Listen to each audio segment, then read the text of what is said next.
Paytm, ओला electric, delivery, Swiggy ये सब नए जमाने की कंपनियां हैं। इनके कारोबार टेक्नोलॉजी पर आधारित है। ये सब यूनिकॉर्न बन चुके हैं। इन कंपनियों की बीते कुछ सालों में शेयर बाजार में एंट्री हुई है।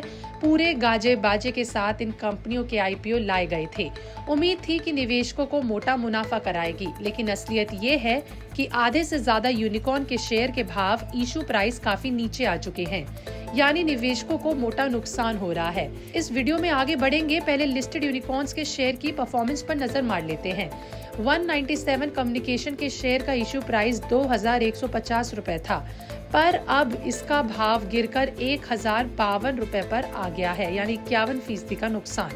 ऐसे ही ओला इलेक्ट्रिक के शेयर का इशू प्राइस 76 रुपए था, अब इस शेयर का भाव 40 रुपए पर आ गया है, यानी 46% का सीधे नुकसान। ब्रेनबी सॉल्यूशन, जिसे फर्स्ट क्राई के नाम से जाना जाता है, इसका इशू प्राइस 465 रुपए था, अब इसका भाव गिरकर 360 रुपए के करीब पर आ गया है, यानी इशू प्राइस से 22% नीचे। होसाना कंज्यूमर का इशू प्राइस 324 रुपए था, अब इसके शेयर का भाव गिरकर 261 रुपए पर आ गया है, यानी 19% की गिरावट। डिलीवरी का इशू प्राइस 487 रुपए था, जो अब गिरकर 239 रुपए पर आ गया है, यानी 6% की सीधी गिरावट।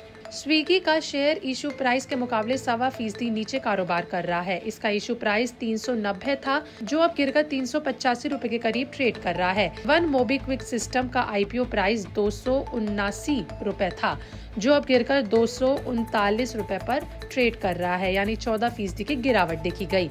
इन आंकड़ों से साफ होता है कि ज्यादातर यूनिकॉर्न इशू प्राइस के मुकाबले नुकसान में ट्रेड हो रहे हैं।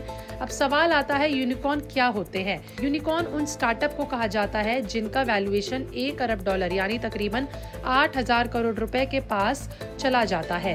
भारत में अब तक 14 यूनिकॉर्न्स की लिस्टिंग हो चुकी है, जबकि कई पाइपलाइन में हैं।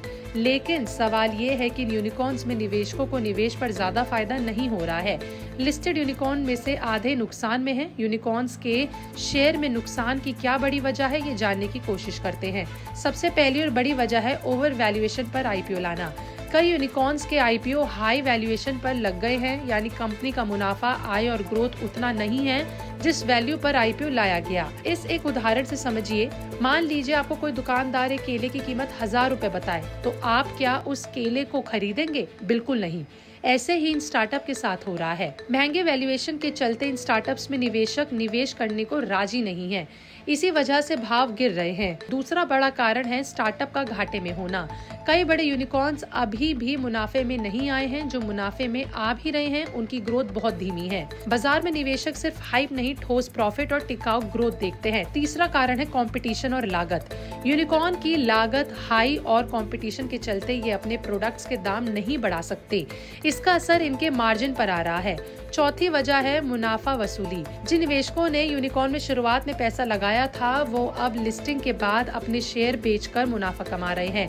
इसके चलते भी यूनिकॉर्न के शेयर की कीमतों पर दबाव देखा जा रहा है। अब सवाल ये है कि क्या इन कंपनियों का शेयर प्राइस फिर से उछाल मारेगा या गिरता ही रहेगा?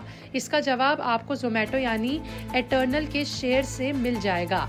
जैसे ही जोमेटो मुनाफे में आया तो उसके शेयरों में अच्छा उछाल देखने को मिला। तो वही कारोबार साल 2025 में जोमेटो को 527 करोड़ का मुनाफा हुआ। वही चालू कारोबारी साल की बात करें तो पहली तिमाही में 25 करोड़ का मुनाफा कमाया। हालांकि ये पिछले साल के मुकाबले काफी कम है। मुनाफे में आने के साथ से एटर्नल के शेयर अच्छी खरीदारी देखने को मिल रही है।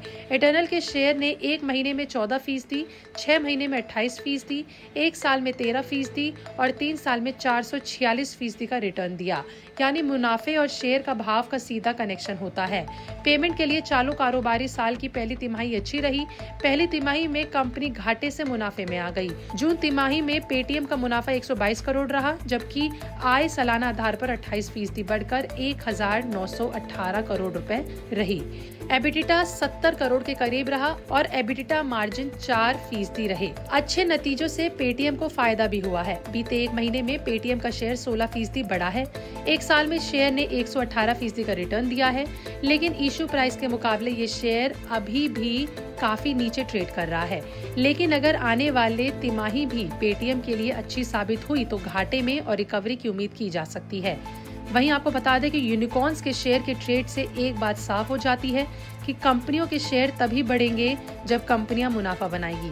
ऐसे में निवेशकों को घाटे वाली कंपनियों में निवेश से बचना चाहिए, चाहे कंपनी की ब्रांड वैल्यू कितनी भी हाई क्यों ना हो। ये खबर हमने आपकी जानकारी के लिए तैयार की है। अगर आपको किसी भी शेयर में निवेश करना है तो अपने निवेश सलाहकार की राय जरूर लें। आपका इस पर जो भी कहना है कमेंट में लिख के जरूर बताएं।